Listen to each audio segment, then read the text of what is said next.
Hi, I'm Meta Spencer. I think we need to get down to brass tacks and talk about why we get to read about what we get to read in the mainstream press. You're reading about today's war, but we also read about all the celebrities in Hollywood, and they're not all in Hollywood anymore, but all over the world. And we get to find out all kinds of strange things about their habits and their interests and their sex lives. And then we don't get to talk about what might be, fatal for humankind, because they don't have room for that kind of stuff.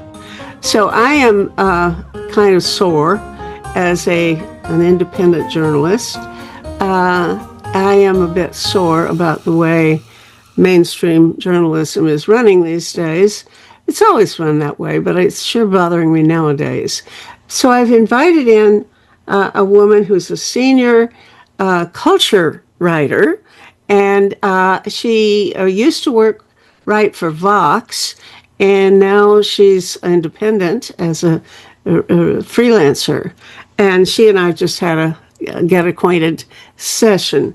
And so I want to introduce her to you as soon as I can find this thing that I have covered up on my line. Asia Romano. Hello, it's nice to be here. It's really good to meet you, Asia. And you're in Tennessee, is that right? Yes, I'm about halfway between Memphis and Nashville, actually. I recently moved from Brooklyn. Oh, so you moved from the city to the country for the sake of your soul, or? Well, my family is from here, and so I wanted to be near my mom as she's getting older. So I see. Okay. Well, that's a very, very good thing to know, and good of you to look after your aging parents. As somebody who's 94, I always appreciate people who have an old-fashioned sensibility about children and their parents. Well, what I want to know is, you, I believe, have been famous lately for a couple of things. You've been talking about the cancel culture, which is itself an extremely interesting thing, but it's not necessarily about journalism. It may be about universities, for example, that cancel or fire academics for using language that is not popular. I think it's part of the whole woke notion. Is that right? Is that fair to say? I think they're very linked. They have very similar cultural trajectories. The concepts do. They are both concepts that emerged from online Black culture, essentially, and had a history of being used one way within their original community, within basically Black culture.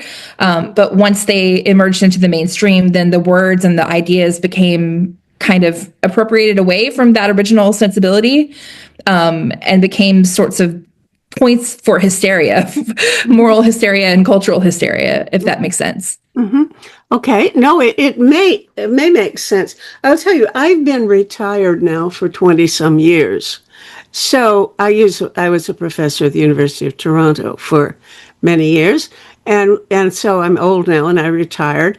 But when I go back into academic, circles of, 30 people talking about various issues, I do see a difference in some of the assumptions that are made. And I guess I was kind of appalled when I first discovered it, that it violated my notion of the responsibility of academics to consider all points of view, or all, halfway plausible points of view. And I did discuss find that some of the people that I was talking with were of a mind to ban or exclude certain credible points of view that they disagreed with. So I didn't use the word cancel culture. I hadn't heard it at that point, but I remember thinking at the time, this is not academic. This is not the way professional intellectuals are supposed to function, scientists or social scientists. So I guess the word I did recoil from that experience and thinking, what's happened in the universities lately? People explain things in terms of if you talk about a certain thing, it's going to make your students uncomfortable. And so you don't want to bring up certain notions that might upset them. And I thought, well, that's the whole point of being in academia and of being a student is you go there to get your ideas jarred. Yeah, exactly. Alan. But I think it's interesting because the impetus and the cultural conversation around cancel culture has been to demonize DEI, diversity, equity, and inclusion, and to demonize topics related to diversity. And basically they're talking about centering minority experiences and perspectives in the discourse, right? That's basically what they're talking about. The way that the conversation usually gets framed is that these are the things that are taking over the schools and this is becoming the law. Like you have to teach things from this perspective or else. But in my personal experience, in college and just in the rare occasions when I've gone back to, present to a college class, et cetera, it's talking about those things that makes people upset. Like students aren't really equipped to have that perspective presented to them. People are very resistant to it. So it's really kind of strange to me that that's the kind of thing that's being presented as having taken over education, when in my personal experience is that it hasn't at all. Oh, okay. Well, I'd be glad to be persuaded that it hadn't, but well, that's just at the student level, like just talking to students and seeing their reactions. Students are really resistant to any type, in my experience, students even at the college level are really resistant to having those perspectives placed in front of them. Sometimes even other minorities are really resistant to it. That's why you go to university, isn't it? I think so. To have your resistance broken down, right, and to consider other perspectives. But I think people are reacting to a phenomenon that isn't really there. Okay, here's another example. I don't know why we're talking about this, but I'm glad we are because here's a situation that is 3 or 4 years old. I invited to a show like this because I often hold these little conversations. A woman who is an indigenous woman who's now taken a position in a medical school to talk about indigenous health care and practices, traditional ones, very traditional ones. So I said, well, I'd be very interested in finding, the indigenous practices that maybe should be adopted more widely, lots of times I remember hearing that aspirin came from willow trees, and it was, indigenous people who'd been using willow bark or something for centuries or millennia that made us aware of that fact. And so I wanted to know how do you test, whether your traditional medical practices are working or not. Well, this was absolutely the wrong question for her, because she was deeply offended and thought that I was saying that traditional medicine is no good and should be abolished, which I wasn't. But I was saying, I was going in the direction of saying, maybe we could learn something from you. Tell me how you know, whether something is working in your practice, in your traditions. But she said, I don't feel safe here. And she left the show. And she not only left the show, but she threatened to sue me for insulting her. Well, I think you've hit on something that gets left out of these conversations a lot, which is the presence or absence of good faith between people who are having a discussion, if that makes sense. You Oh, know, it should exactly have been ironed out right there. With normally, with you and I, we already got into a dispute a little bit about the word "they," and we were, if we had enough time, we'd hammer it out and go on. I don't know whether we'd ever agree, but we wouldn't. I don't think you'd get mad at me, and or you might, but well, that's the difference between someone coming to a conversation with good faith and someone coming to a conversation with bad faith. When they have faith that the person engaging in the conversation with them has an open mind and an open perspective and is willing to listen, and that allows for a space where even when someone says something that may be offensive or says or phrases things in the wrong way, if there's good faith present in a discourse, everyone on both sides of the conversation or on all sides of the conversation understands that they're coming to the conversation with a place of respect, and that allows for hopefully for a sense of mutual trust in one another, so that you can have disagreements without the disagreements leading to animosity or hostility. But often people who are minorities have bad faith because of their lived experiences and because of the fact that they're often that good faith can be weaponized against them, right? It's the tone argument. Oh, like you're mad at me because my tone is a certain way, right? Those types of nuances can place pressure on people who are from a minority culture or from a minority group to kind of swallow their oppression, swallow their anger and be polite for the sake of the conversation to move forward. And that can create bad faith. And that can mean that sometimes people come to a conversation expecting everything to be hostile in advance, right? Expecting that the one time someone says something offensive, it completely breaks the foundation of trust on which the conversation has been established, right? And all of that creates a sense of kind of tension and fear that animates a lot of cultural conversation these days, because people are afraid to say the wrong thing or get something wrong or not know enough about a situation. And I think all of that doesn't really necessarily get talked about a lot, but I think it is animating and kind of undergirding the conversation about canceling, because why would that be happening in universities now that wasn't before? Because I never used to run into that. I never encountered a situation where you would not assume that people holding a public meeting to discuss a controversial issue had some intent to injure somebody else at a university.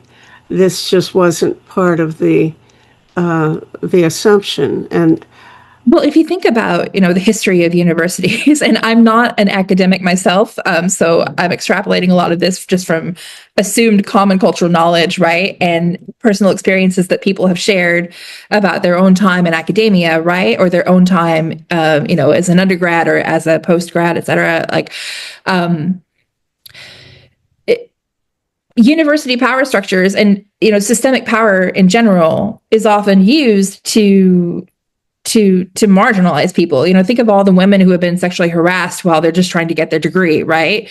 And because of the way that power works, power teaches you to trust and listen to authority figures and believe them when they say, "Oh, this is reality," right? "Oh, I'm not flunking you out of this course because you didn't respond to my sexual harassment. I'm flunking you out of this course because you're a bad mathematician," that type of thing. Like the thing that causes people to fail at their goals, the things that causes people to basically be marginalized in the system, often comes down to power and how people with power wield it over others. And for a long time, I think people didn't really have an outside perspective that allowed that allowed them to understand that that was happening to them when it was happening. But in the era of the internet, the era of the smartphone, and the era of social media, when all of these stories can more easily come to light, and we all can have a more advanced conversation about the way power structures fail people individually, I think people are more open. They're hearing more from voices outside of their own lives. They're understanding their own perspectives within this larger cultural context where they can see what's happening to other people, and they can go, oh, that resonates with my own experience as well.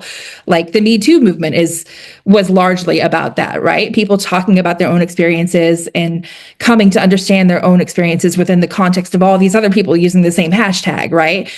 I think that when you have that type of very large, very public, very visible, easy to access cultural conversation happening, people's perspectives can change rapidly, and they can grow more confident about describing and articulating their own experiences within the context of, systemic power and how they're being affected by systemic power, and also within the context of, historically what people, what society has done to its most vulnerable members, right?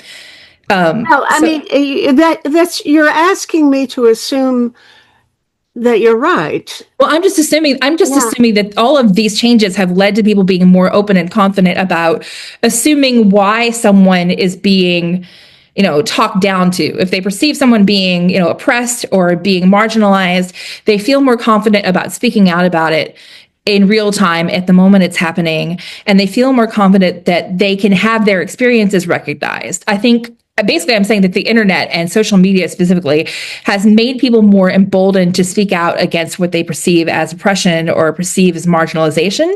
And in general. Yeah, but you're already assuming that it's true. No, I'm assuming that's why people feel confident in assuming that it's true. That is what people are saying now. I entered university at the age of 18. I had just turned 18 a week before, in 1949. And I lived in academic circles all my life.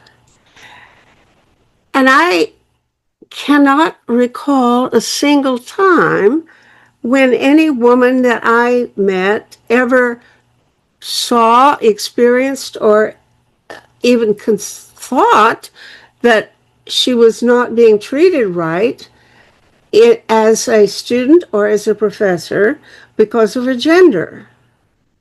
I just didn't see it. I also, by the way, taught sociology, and all of this stuff about anti-Semitism in universities absolutely is alien to me. I saw discrimination against Chinese people. I saw discrimination against and prejudice against Pakistani people. I can think of a few other ethnic discriminations. I never, in 40 plus years, I don't remember, of teaching at universities, I never saw or heard one word that sounded to me anti-Semitic by a student or by any faculty member. I did when I'd go to Russia. I'd hear my friends talking that way, and in fact, members of people whose family members were Jewish. And so I know it happened, but not in universities. Now, if it's happening now, I don't know. It's a different basis, but it didn't happen. It just wasn't. So I have to do my own experience. I was never given a hard time because of being a woman. I think that there's a lot going on there, and the thing that's important is not to undermine your experience or anyone else's experience, right? Because I think you can all, it's like they say in a family, like no two siblings have the same parents. Does that make sense? Like they always say that you can be at the most micro level, you can have an experience of someone else having the exact same, being in the exact same situation as you, right? And you have completely different experiences. So I think that's one thing that could be happening, right? Another thing is that the world is a lot, it almost feels like the world is kind of regressed, intensively regressed, in terms of being more open and accepting of extremism these days than it has felt in decades, to me anyway, growing up. I can't say that I've ever lived in a moment that where the Overton window on what was socially acceptable to say felt this wide and this open to ugliness, if that makes sense.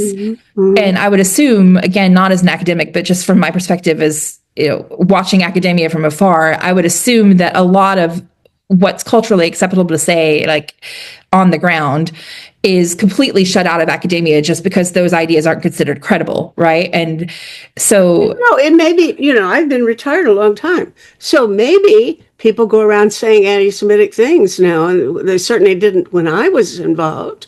well, I mean, you have things like the Charlie Kirk, like his entire movement was about going around to campuses, right, under the guise of free speech, but really introducing bigotry and racial tension and hatred on campus under the guise of promoting discourse, right? And the under the guise, doing things under the guise of free speech, I think has undermined a lot of the ways in which people talk civilly to each other, because now it's sort of assumed that if I can't talk uncivilly to you, then my free speech is being violated. Where I think previously, for many generations in our society, especially from post-war to probably the 90s, I would say. I would say that culturally, we had a consensus that some ideas just shouldn't be aired in public, right? Some ideas were just too unacceptable, and you should be publicly shamed for them. And I think we've moved away from that now. And I think possibly people in academia have also moved away from that under the guise of just supporting all perspectives. But I think, again, I come back to your phrasing of ideas as being credible or not. Whether an idea is credible is crucial. And I think that also gets lost in the conversation. Well, now we're into an interesting area where it's a question of what intellectual ideas or issues can be suppressed because certainly, think back to, there was a book called something like The Bell Curve or something like that, which was arguing maybe 30 years ago that Black people or African genetics provided a basis for lower IQ. Yes, I remember the book. Yeah. Right. Now, this, the question was how, I think it's, something worth talking about. I mean, it's not worth talking about, but it's valid to talk about it if that's what you think you discovered. And let's look at the evidence and figure it out. And but it was not acceptable. Now there is a place where you could say there's cancel culture in academia, in that a certain ideological or theoretical positions are considered too socially fraught to bring up. So there certainly were serious academics who would want to keep such things from being discussed at that point. Well, my understanding, and I could be wrong, because again, I have not researched this specific discourse, but my understanding was that people, like other academics, took issue with the methodology used in the bell curve and weren't able to replicate it, and that it was basically sort of cast aside as discredited science. And the way that in which they responded to this discovery was to attack it on the scientific front and the research front. Not that they were intending to find results that disproved or proved it, but that the fundamental assumptions behind the science were faulty. So the science itself was at issue. But I think the difference now is that you have things like phrenology coming back. You have things like like really Yeah. really bad, transhumanism, things that are linked to all kinds of like Yeah. really racist, arcane, outdated, and discredited science now coming to the fore again, being revived and kind of treated as though it's legitimate by people who should know better. So I think that that's certainly one of the challenges of academia is how do you keep junk science from, kind of becoming pervasive and making its way into accepted socials of academic thought, Yeah. Well, my memory at the time was, of course, what you've described is exactly what should happen. It should be, the methodology should be examined, and so on, and that should be the basis for deciding whether or not to trash it. In fact, science precisely progresses by falsifying bad research, and you do it either through logic or by empirical, discoveries. So falsification is the way it's supposed to be done, but I think my memory at the time was that really wasn't all that was going on, or wasn't even the main thing that was going on, or that it was all contaminated with other motivations. So that can happen, that certain kinds of assumptions or presuppositions are excluded before you get a chance to even examine them. I don't know how serious that is, but if I were working in a marginal area of research, I would probably be more sensitive to the frequency with which certain kinds of topics are excluded, and I haven't given that much thought to it. I can see how there's certain slippery slopes where you get into a particular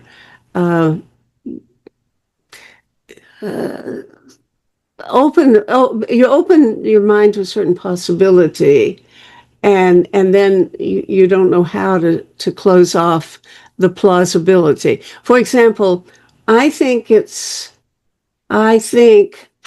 I would not be surprised if we discover that some past civilizations have been influenced by alien visitors. I would not be surprised if there have been, in centuries past or thousands of years ago, people from other parts of the universe visiting Earth. I kind of think that is as likely as any other explanation for the discovery of certain things like stones that human beings still can't move, but that have been placed in certain, great monuments. That to me, that's a credible thought. That's a reasonable thing to think about. We'll never know, maybe, but it's an interesting, acceptable theory to play with.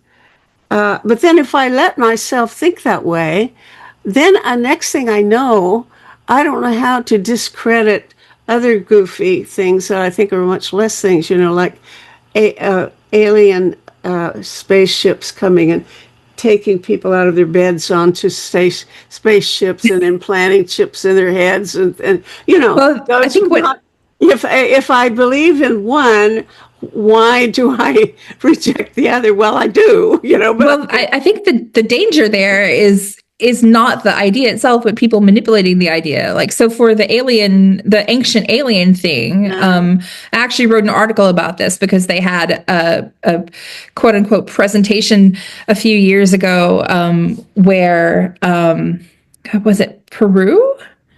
I forget which country it is, but they had a very grand unboxing of these supposed aliens that had been found in Central America. But if you researched the whole thing, it was very obviously a scam that had been put together over years. But the scam had a lot of like surprising support behind it. Like they had like, I think one of their researchers was a scientist from Russia, who was basically kind of just sort of, signing his name to a lot of junk science, pretend in the pretense of presenting these like essentially constructed mummies taxidermied from animal parts and made to look like aliens, Yeah. passing them off as real aliens. And there was a whole elaborate scheme behind it. That was an attempt to kind of, dupe people into believing that this was real and that the science was real and that all of this was real, in order to make money off of, people's belief. And I think that's a very extreme example of a really common setup in today's society. Nowadays, it's way worse because I watch a lot of videos on YouTube, and in the last few months, certainly 6 or 8 months, not longer, the quality of credibility of shows on some of these YouTube channels has dropped unbelievably. There are clearly lies being told. Well, once something becomes part of the AI generated, like, yes, circulation yes. of words, and they're making but here's the other part of it. If I think, well, it's quite reasonable to maybe wonder whether we've had alien visitors sometimes in the past, but that's about as, I don't go much farther than that. But and I'm interested in ancient archaeology, so I look at videos made about Sumeria, this ancient Sumer, and there are, every day you see, almost every few days, there's a new long 2-hour long video about ancient Mesopotamian mystical practices and visits from they claim that they were ruled by visitors from ancient outer space or whatever, and they have very elaborate, and some of it they have good grounds for making you wonder whether our current theories are right, because they couldn't, things like they couldn't have lifted the stones that are in fact right there. Somebody did it. How did they do it? It was a good question. But then they go on to talk about these people as if they've known them personally, and so on, and you slip over into extremely unexpected and unverifiable and not very credible kinds of speculation, and this drives me crazy. Some of it is invented, some of it is fake, deep fake. Images that are actually generated fraudulently. And I really think that we ought to have some kind of system for making people post. If they're going to post something, they should post the provenance of it. Who created this damn video, and who has owned it and had a chance to tinker with it before you have posted it, etc.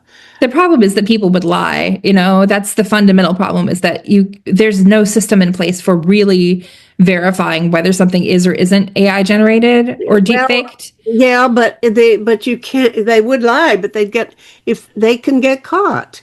And I think Taiwan has a system that says if you post something and you lie about where it came from or any of the, how much of it is fake, I don't know whether you go to prison or something awful will happen to you. They really enforce that law. So it's apparently possible to enforce it. And I think Europe, some places are doing that. And I wish that we would do it, because I've now got to the point I'm very suspicious about watching anything on YouTube, because I know I've been taken in by, you see these things every day about some member of the royal family sitting right beside the king's bedside, and the king is dying any minute now, and everybody's dying. And they actually take photos and manipulate them to make it look like people are crying or sick or There was a whole viral video of pets choosing their owners. Like they had a whole crowd of people sitting in a pet shelter, and they unleashed the dogs, and the dogs one by one went around and chose their owners, and the owners were crying, and it was the most beautiful thing. It was completely fake, completely AI generated. Oh yeah. And I didn't know that for like 2 weeks, and then I felt so bad that I had been taken in by this video. But you just can't. It's getting harder to tell. It's getting harder to verify, and nobody's regulating any of it. So it's very much a misinformation abyss that we're kind of entering at the moment. Well, all of this is, I would have thought our conversation would start at the other end of the spectrum of concerns, of my concerns. This is one of my concerns, but this is the tail end of it. Because the first part of the conversation is what I thought we'd start talking about, which is what is newsworthy and what makes something newsworthy, and how come certain topics get covered in the mainstream press and covered to death so that you just are so super saturated with a particular story that you can't bear to finish the newspaper because every column you read is going to be about it. Yet you can't get any coverage for something that is extremely important and controversial. I thought that's what we would start talking about, and then we would probably drift into this conversation about memes and cultural a culture war also. I want to get to that. But let's back up and start at the beginning. I'm a journalist just because that's what I do with, call it a hobby. It started as a hobby, maybe, but I work at it pretty damn hard for a hobby, and but I've never been trained as a journalist, and I never have any credentials as such. I'm an academic originally, so I don't know how real mainstream publications work, and I don't have that kind of background, and I don't know why journalists wind up writing and publishing what they do, and why they don't cover things that I think obviously should be covered. And when I talk to my real journalist friends, because I have a few who are quite eminent, or have been, some of them are retired now, yeah, they don't give me a very clear answer. It's and they give me different answers. Um,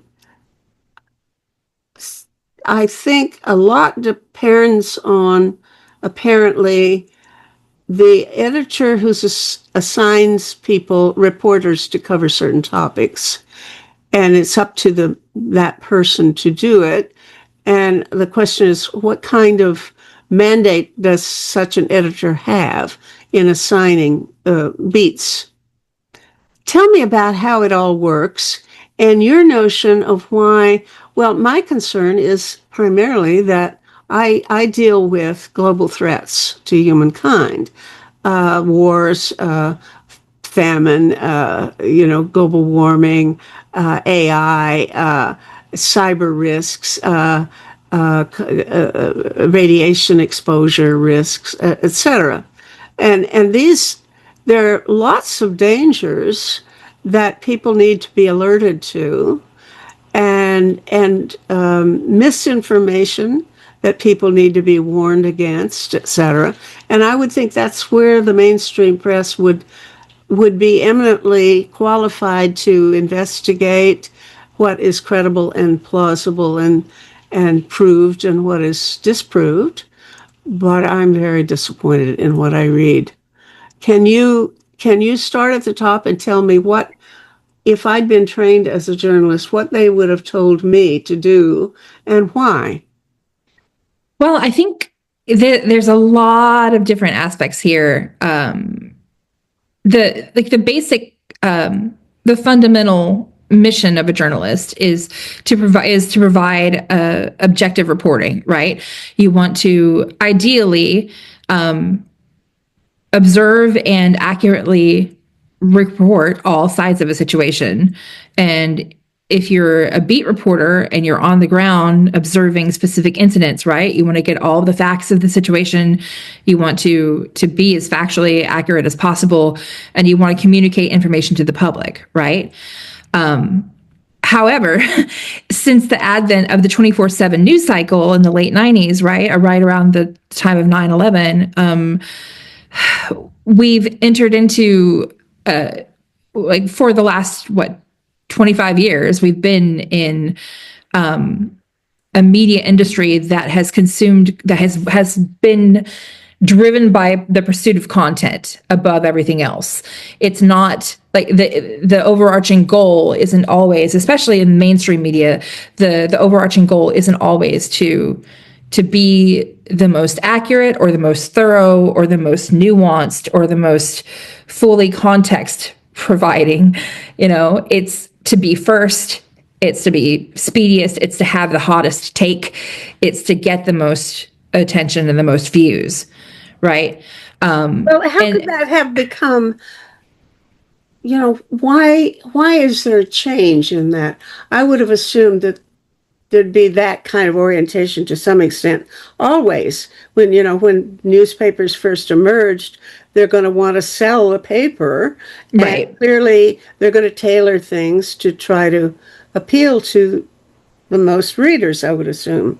Mm-hmm. So, but now there's a change, you're saying, and well, I think the change has come from multiple directions on multiple fronts, right? So on the one hand, you do have editorial decisions being, coming down from the top, driving much of what gets reported. In the New York Times, for example, people were covering the Minneapolis protests, but a lot of times those protests were getting shunted to like page A14.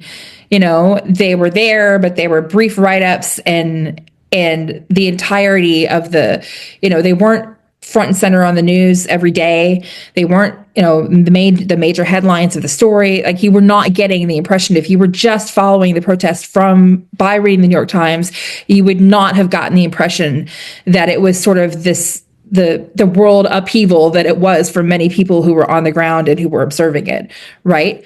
Mm-hmm. Because the intensity of it just wasn't being communicated through the paper, right? Mm-hmm. And I think that type of deliberate framing is the type of editorial objective that comes from the top. And part of the problem is that increasingly many people in media who are at the tops of these papers, who are in the C-suite of these media outlets, don't actually have journalism experience themselves. I don't know if you saw yesterday, there was an announcement that the new head of the BBC is going to be a guy from Google who has no journalism experience. You have Barry Weiss running CBS, who, she has minimal actual journalism experience outside of kind of creating hot takes. And that's been causing some upheaval within CBS. You had the whole 60 Minutes debacle where they pulled what was, a very thoroughly reported story on 60 Minutes, basically because Barry Weiss didn't think that they had done enough to get the White House's perspective. And that was sort of her imposing her own political bias onto, a set of, one of the most world-class journalism, I guess, studios in the world, so you have things like that kind of disrupting the editorial objectives of many of these papers, right? So there's that. Well, don't go past that, because that is exactly the point where I wonder what to do or what to make of it. But some people have sort of denied, some journalists don't even want to say that it's a policy thing from the top. I definitely think it is. And in my own experience, I've experienced that. So I would definitely say that things can shift, even if you feel like you're at the most comfortably liberal paper in the world, where you feel like things are very dedicated to the pursuit of objective truth, right? Things can shift, perspectives can shift, people at the top can shift, and so sometimes these things aren't always in control. You mentioned the New York Times and its failure to cover Minnesota's upheavals. I read the New York Times every day, and the Washington Post and the Globe and Mail, and sometimes the Guardian and the L.A. Times and Wall Street Journal quite a bit, and they sure don't cover protests. You know, I in my inbox, in my email, probably right now there are 3 or 4 notes saying about the No Kings demonstration, which is coming up, another street demonstration where there'll be something like 1 million people, if not more, in the streets of American cities protesting against the fact that Trump has got the Supreme Court to say that he's immune from prosecution. And so we have a king. How come that's not covered? New York Times, after, not just they're not helping the organizers to notify people that this is a good time to get ready to go out in the streets, because they're not telling people, and they could increase the size of the demonstrations just by covering it in advance. But then after it happens, they won't even report the damn thing. It will be, if they show anything at all, it'll be on some back page in a little font, and I don't know why, because if you're talking about demonstrations of American citizens, that you're talking about 1 million or more people. That's news. Surely that's news, but it's apparently not news to the New York Times. Now, how does that decision get made? Well, obviously I don't work at the New York Times, and I definitely don't work at the editorial board of the New York Times. So there's a lot of speculation from me, obviously, but I think one key factor is that the culture wars have been effective. Fox Media, according to many people on the right, Fox Media is too far left for them, and they're seeking even more conservative outlets. Because I think for many people, the urge for the people are driven by outrage and driven by emotion, and they want to feel something that mainstream media kind of objectively reporting on a protest doesn't give them. And I think for too many decades, people within mainstream journalism have felt that they have an obligation to cater to this invisible audience of people who will continually move further to the right in order to make their journalism as broad as possible. Does that make sense? It makes sense, but logically it makes sense. But it's also obviously true that the practices of the journalists determines the fact that they're moving to the right. Exactly. And just as we said, if they'd publicize the No Kings demonstration in advance, they would help draw people to the streets. But because people don't see that it's going to happen, they don't go there. So I think interesting. A dear friend who's one of my best, one of Canada's best journalists, most famous, regarded journalists, and somebody that he's a dear friend. So I don't want to diss this man, but he doesn't like protests, and he will frankly tell me, that he doesn't cover protests. Well, maybe if it looks like it's going to threaten the existence of the government, as, for example, in Iran, where these demonstrations could have maybe thrown out the Ayatollah, then he might cover that. But unless it's really news to him, something that actually is going to influence geopolitical reality, it's not something for he doesn't want to deal with it, and he doesn't even like these people. I think there's an element to all this that may have to do with simple burnout, because I think initially in the beginning, like when the Charlottesville protest happened and the death of Heather Heyer was caused by the white supremacists who were there, right? Like I think that was an example of a protest that didn't reach mass mainstream news coverage, but as soon as it reached mass mainstream news coverage, it became a point of contention. I still have relatives that I cannot convince that the Charlottesville protest was a counter protest against a white supremacist rally, because to them, they just thought those were patriots. Like I can't get them to accept the actual established fact that the people who were at the Charlottesville or the original scheduled Charlottesville demonstration were white supremacists that unite the that they were, I think it was the Proud Boys, right? And Unite the Right, that they were white supremacist groups. Known white supremacists were in that group because to them, as soon as the counter protest showed up, the protests became all about woke gone mad. Does that make sense? And the coverage around the protest became all about woke gone mad, and how should we punish the counter protesters? Well, probably we shouldn't run them over with cars, but how should we deal with them? Well, then we had the whole stretch of states trying to pass laws, and in some cases successfully passing laws that made wearing masks in public illegal, right? That tried to basically really criminalize protest.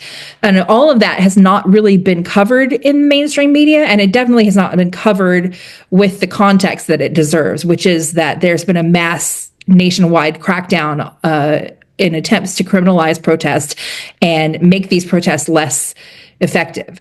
But what you do see anytime a protest comes is you have, outlets like Fox Media being kind of, you can actually go and find takes on Fox where the takes are like, why is the mass media giving so much attention to the Minneapolis protests when they didn't give this much attention to the fraud in Minneapolis?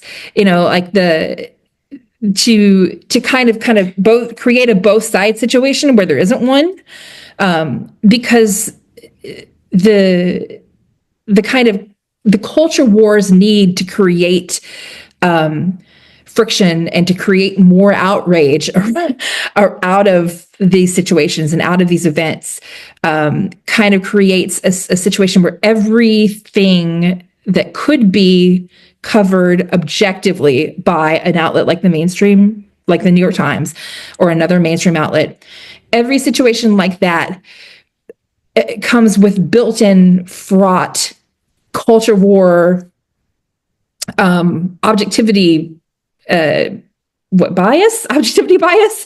Does that make sense? Like, there's so much impetus for people in mainstream media to cover a situation objectively so that they don't alienate all these people who want them to cover it from a right perspective or from a left perspective, that often it just waters down their coverage to the point of almost non-existing. Does that make sense? Yeah. I don't know if I articulated that well, but I feel like there's so much pressure on all sides to cover a situation from a biased perspective that often mainstream outlets adhere on the side of caution to the extent that their coverage becomes watered down and useless, and no one, and it gets rejected by everybody. So then, after it's been rejected by everybody, they take the takeaway for these outlets is, oh, no one wants to read about this. Not, we are covering this issue in such a way that it provides no context and no real usefulness to people who want to read about it. So maybe we should cover it better. Not, instead of covering it better, the takeaway becomes we shouldn't cover it at all. Well, the columnists, by and large, for example, the New York Times, there are two or three conservative columnists, Bret Stephens, and who's this lovely man that I like very much, who's he has a video show where he interviews people. I can't think of his name right now. I'll splice it in later.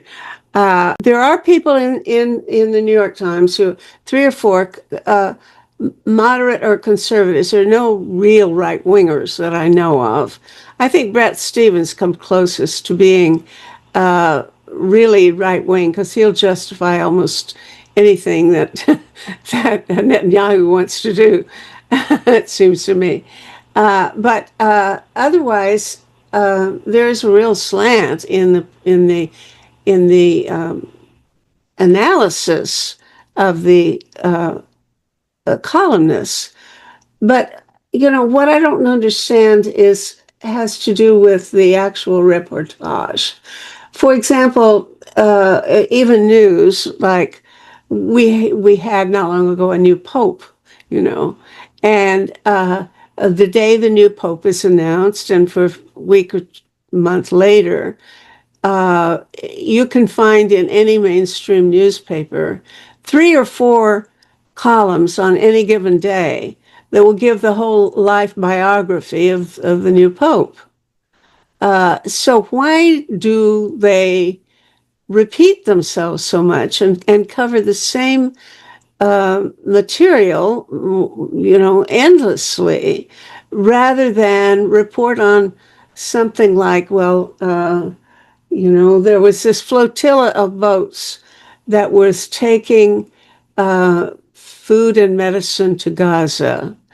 Hundreds of fishing boats or something went out trying to get to Gaza to give them some stuff when they were in a famine.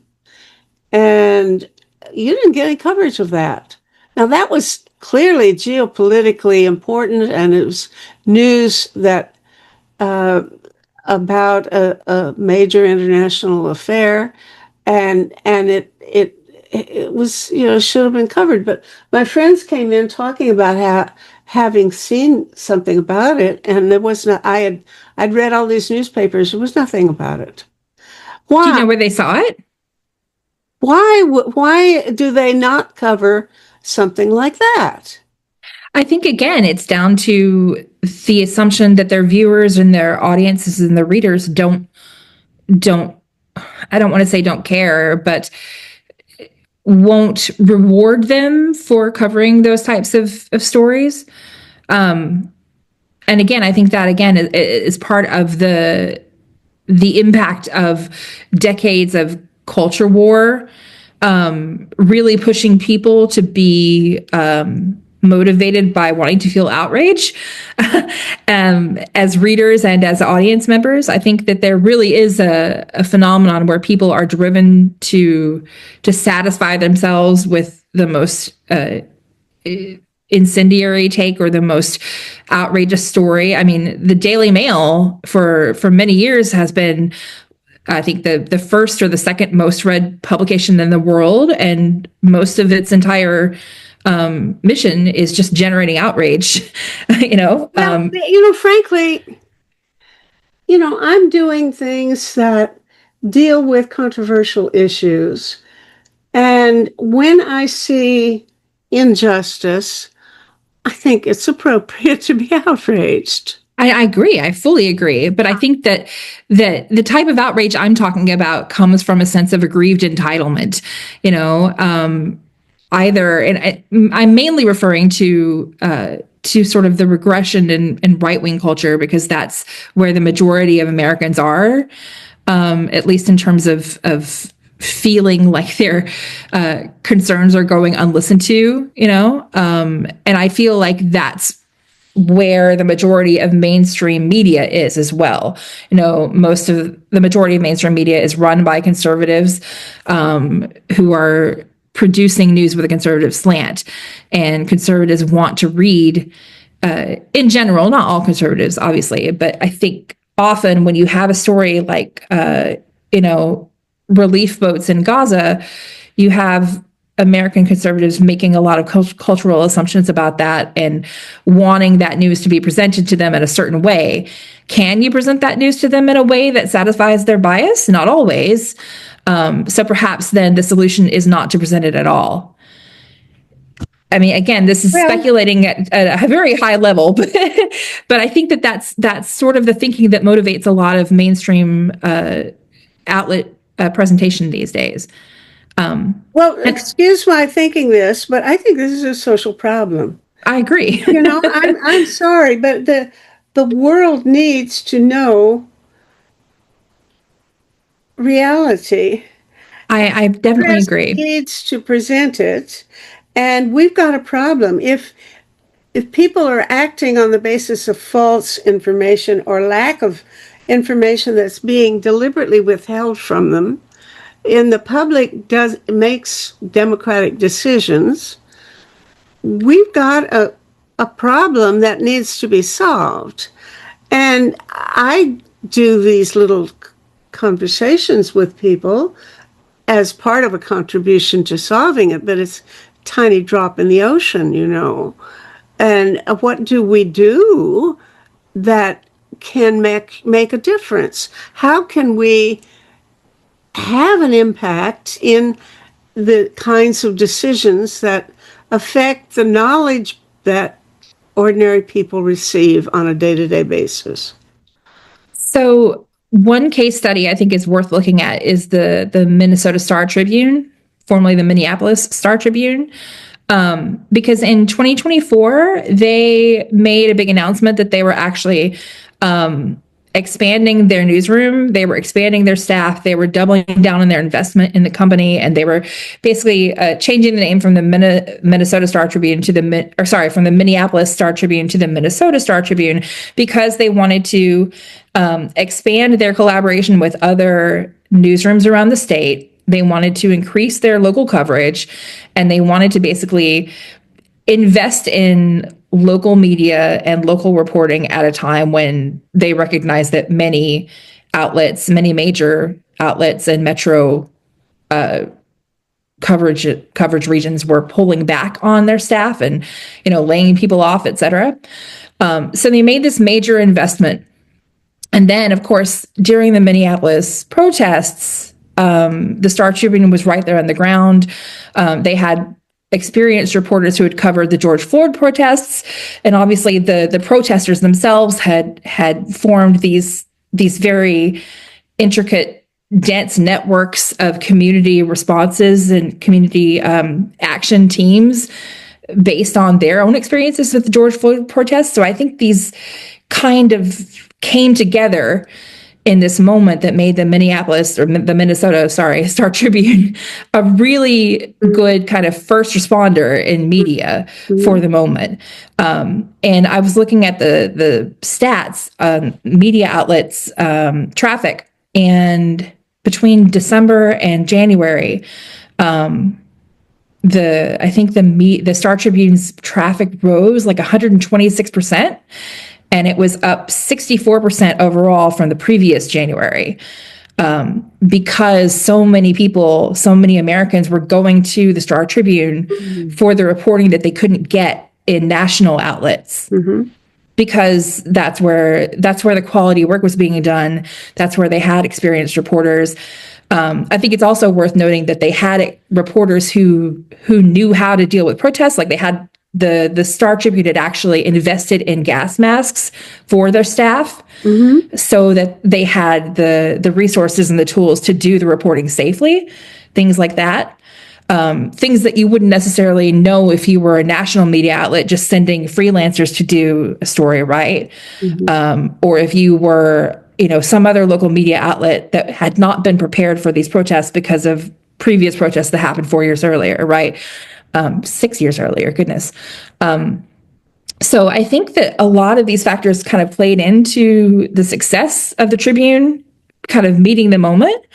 But then what happened is that the protests ended and the Tribune, the traffic plummeted again. It went from January to February, they went from being like one of the top 50 news outlets in the country to falling off the roster. Because the protests ended. The ice is still in Minnesota, but like for the moment, the crisis seems to have ended. So the question is, how do you sustain that work? How do you sustain that audience moving forward? We obviously need reporters like that, and we need reporting like that in the moment. But how do you sustain that in situations that aren't motivated by crisis, or in times that aren't motivated by crisis? And I think that's a really tricky question that no one is really coming up with answers for. But I think the fact that they were able to be there and to get such a positive response from the public suggests that this work is still necessary. Sure is. Something is necessary, but I don't know the answer. And I I wish I could end with one little piece of advice, something that people could do that would make a difference.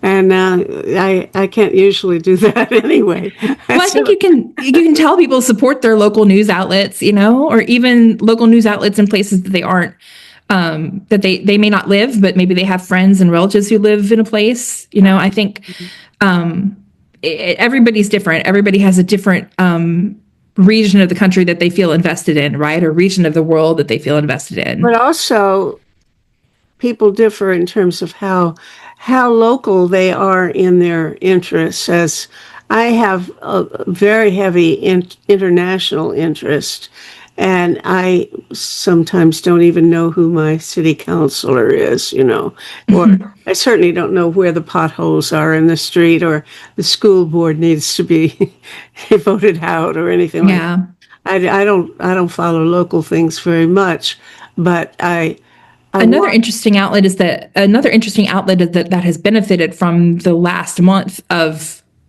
global crisis is Al Jazeera. Their traffic has also skyrocketed from people, again, wanting kind of what they see as objective, unbiased reporting. And I know people have different opinions on how biased Al Jazeera is or isn't, but obviously there's a need there at the global news level as well. I've been trying to reach friends, old friends, good friends in Israel, for a conversation like this, but they don't even read their emails. I don't know. They may be in a basement someplace. I don't know what they're doing, but I can't get anybody to reply to me.